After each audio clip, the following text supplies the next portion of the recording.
చేసినప్పుడు కూడా నేను ఉన్నాను. ఈ స్టేజ్ కట్టిండ్రు అని అంటే పూలగంప అనే డ్రామా చేసినాం. అప్పుడు చేసినప్పుడు 2 రూపాయలు వసూలు చేసి, అంటే చాలా పేద పరిస్థితులల్లో ఈ బిల్డింగ్ నిర్మింపబడము ఇవన్నీ జరిగినవి.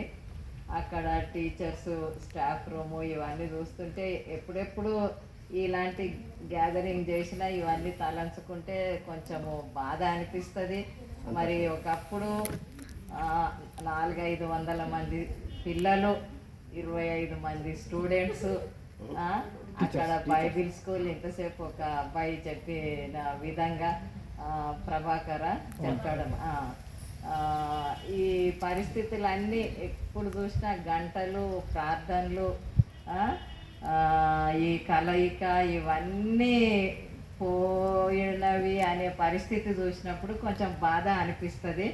కానీ మరి గత స్మృతులు అయితే చాలా సంతోషంగా ఉండినవి. మరి మీ బ్యాచ్ వరకు 77 నుండి 87 వరకు మీరు ఇక్కడ చదివినరు. చాలా ఉన్నతమైన స్థితులు. మీరేమి ఇప్పుడు స్టూడెంట్స్ గారు లేకపోతే మేము టీచర్సుము అని మీకు జ్ఞాపకం ఉంటే సంతోషమే. కానీ చాలా ఉన్నత స్థాయిలోనికి దేవుడు మరి మిమ్మల్ని అందరినీ తీసుకొని రావడము చాలా సంతోషము. కొద్ది రోజుల క్రిందట నేను అమెరికాకు వెళ్ళినప్పుడు, వెళ్ళినాను అని చెప్పడానికి చెప్తలేను నేను, కానీ కొంతమంది స్టూడెంట్స్ అక్కడ ఉండినరు. వాళ్ళు ఎంత మంచి స్థాయిలో ఉన్నారు అని అంటే, వాళ్ళు పిలిచి మరి నన్ను ప్రేమించి వాళ్ళు ఇచ్చినటువంటి, అంటే వారు చూపిన ప్రేమ కొరకు మా కోడలు చూసి ఆ అమ్మాయి ఏమన్నదంటే, టీచర్స్ స్టూడెంట్స్ అని చూసినాం కానీ ఇంత ప్రేమించే స్టూడెంట్స్ నేను ఎక్కడ చూడలేదు అత్తమ్మ అని చెప్పింది నాతోటి. ఆ అమ్మాయి పేరు అన్నపూర్ణ, అబ్బాయి పేరు మోజస్. అబ్బాయి కాదు అమ్మాయి కాదు, వాళ్ళు ఇప్పుడు చాలా పెద్దగా అయినరు.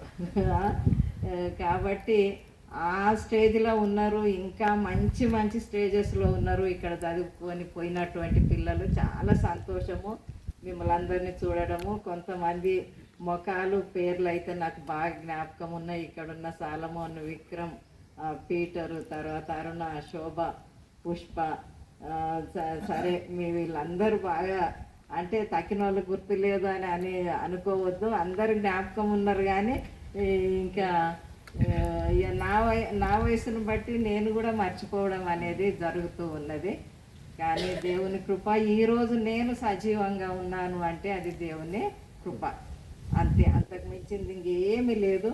ఇక్కడ శుక్రవారం మీరు ప్రోగ్రామ్స్ నడిపించింది, మీకు నేను పాటలు నేర్పించింది. మీరు ఇంతకుముందు ఒక బ్యాచ్ చేసిండ్రు, బసంత్ వాళ్ళ బ్యాచ్, 99 బ్యాచ్ అనుకుంటా. వాళ్ళు చేసినప్పుడు నా గురించి కూడా కొన్ని మాటలు చెబితే, ఇక నేను లేచినప్పుడు చెప్పిన, నేను నేర్పిన పాటలు మర్చిపోయినట్టున్నారు అంటే, అందులో పిల్లగాడు వచ్చి పాట పాడుతూ ఉన్నాడు. నాకు చాలా సంతోషం అనిపించింది. అట్లా మరి మీరు అయితే మరి ప్రార్థనతో, పాటలతో ఈ రకమైనటువంటి పరిస్థితులలో మీరందరూ ఉండడము చాలా సంతోషము. దేవుణ్ణి మర్చిపోకుండా ఉండడము. మరి నేను కూడా ఎక్కువసేపు ఏం మాట్లాడకుండా దేవుని వాక్యంలో నుండి సామెతలు 3:1 ఏముంది అని అంటే, ప్రియమైన పిల్లలారా నా ఉపదేశము వినుడి.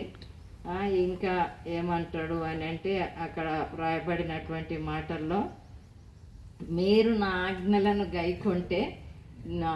గైకొన్నప్పుడు దేవుడు మీకు సుఖజీవంతో గడుపు సంవత్సరాలను ఇస్తానని వాగ్దానము చేస్తున్నాడు. మాట తప్పనటువంటి దేవుడు. శాంతిని, సుఖజీవంతో గడుపు సంవత్సరాలను నేను మీకు ఇస్తా.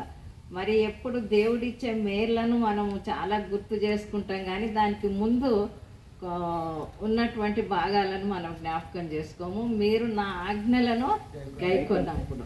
కాబట్టి మరి ఇక్కడ మీరు దేవుని గురించి నేర్చుకున్నారు, దేవుని మాటలు విన్నారు.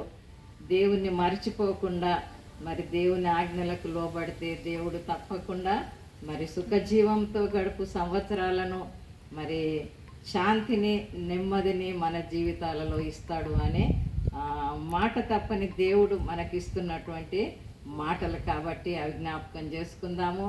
మీరందరూ మమ్మల్ని ప్రేమించి చేసిన ఈ ఏర్పాటును బట్టి మీకు ఎంతో వందనాలు చెల్లిస్తూ, మరి దేవుని నామానికి ఎంతో వందనాలు చెల్లిస్తూ, ఆ పరిస్థితులన్నీ జ్ఞాపకం చేసుకొని అక్కడ స్టాఫ్ రూమ్ ఉంటుండే 6th క్లాసు, ఎక్కువ నేను 6th క్లాస్ టీచర్గానే ఉన్నా. నేను బిఎడ్ అయిపోయినాక 21 సంవత్సరాలు సర్వీస్ చేసిన. నేను కూడా హై స్కూల్ టీచర్నే, కానీ ఇక్కడ పోస్టులు లేవు కాబట్టి ఇవ్వలేదు అంతే.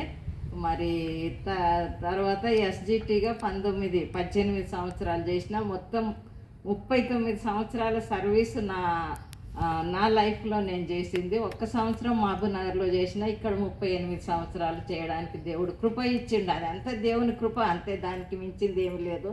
సార్ను కూడా మీరు జ్ఞాపకం చేసినందుకు చాలా సంతోషము. మరి చాలామంది మన ప్రియులైనటువంటి దేవదానం సారు, నిర్మల్ టీచరు, వీళ్ళందరూ ఉన్నారు. తర్వాత పరిస్థితులు కొంచెము అటు ఇటు జరిగినవి. వాటన్నిటిని బట్టి కూడా మరి ఆ పరిస్థితులన్నిటిని బట్టి దేవునికి మనం ప్రార్థన చేయాల్సిందే, అంతకు మించి మనం ఏం చేయలేము. ఇంకా స్కూలు ఇంకా అభివృద్ధి పొందాలని మరి మనందరం కూడా ప్రార్థన చేద్దాము. ప్రస్తుతం పనిచేస్తున్న అనిత టీచర్ను బట్టి కూడా దేవునికి వందనాలు చెల్లిస్తూ, మరి మిమ్మల్ని స్థాయిలో చూడడము చాలా సంతోషము. మిమ్మల్ని అందరిని బట్టి కూడా దేవునికి వందనాలు చెల్లిస్తూ ఈ కొద్ది మాటలను ముగిస్తూ ఉన్నాను. Thank you.